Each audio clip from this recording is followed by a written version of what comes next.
ജോജു വിഷയം എന്നുള്ളതല്ല, കഴിഞ്ഞ കുറേ നാളുകളായിട്ട് നമ്മൾ കാണുന്നൊരു കാര്യമുണ്ട്. കേരളത്തിൽ നമുക്ക് രണ്ട് രീതിയിൽ പോപ്പുലാരിറ്റി നേടിയെടുക്കാം.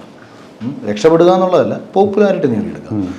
ഒന്ന് എന്ന് പറയുന്നത് കഠിനാധ്വാനവും പരിശ്രമവും, നിതാന്ത പരിശ്രമവും കഠിനാധ്വാനം, നിശ്ചയദാർഢ്യം, ക്ഷമ, ഇതൊക്കെ വെച്ച് നമ്മൾ നമ്മുടെ കഴിവും കൂടെ അതേപടി കഴിവിനെയും കൂടെ നമ്മൾ ഡെവലപ്പ് ചെയ്തെടുത്ത് കുറേ നാളുകൾക്ക് ശേഷം ആ ഒരു മേഖലയ്ക്ക് വേണ്ടി പരിശ്രമിച്ചിട്ടൊക്കെ ഒരുപാട് പേര് രക്ഷപ്പെട്ട് ഏതെങ്കിലും ഒരു മേഖലയിലെത്തി രക്ഷപ്പെടും.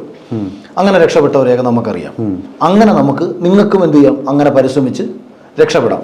ഇനി നിങ്ങൾക്ക് അതിന് താല്പര്യം ഇല്ലെന്നുണ്ടെന്നുണ്ടെങ്കിൽ നിങ്ങൾ നേരെ പോവുക, ഇതേപോലെ രക്ഷപ്പെട്ട ആരെങ്കിലും നിങ്ങൾ കണ്ടുപിടിച്ചിട്ട് അവരുടെ തന്തയ്ക്കും തള്ളയ്ക്കും വിളിക്കുക, ഫോണിലൂടെ നിരന്തരം ആക്ഷേപിക്കുക, സഹി കെട്ടിവൻ തിരിച്ചു വിളിക്കും, നീ ഏതറാ പന്നെ കുറേന്ന് ചോദിച്ചോണ്ട് ഇവൻ നിന്നെ വിളിക്കും, അത് റെക്കോർഡ് ചെയ്യുക, അപ്പോഴേ പ്രചരിപ്പിക്കുക. കണ്ടോ പാവപ്പെട്ട എന്നെ ആ തെണ്ടി വിളിച്ച വിളി കണ്ടോ, പാവങ്ങളെ നാട്ടുകാരെ സഹായിക്കണേ,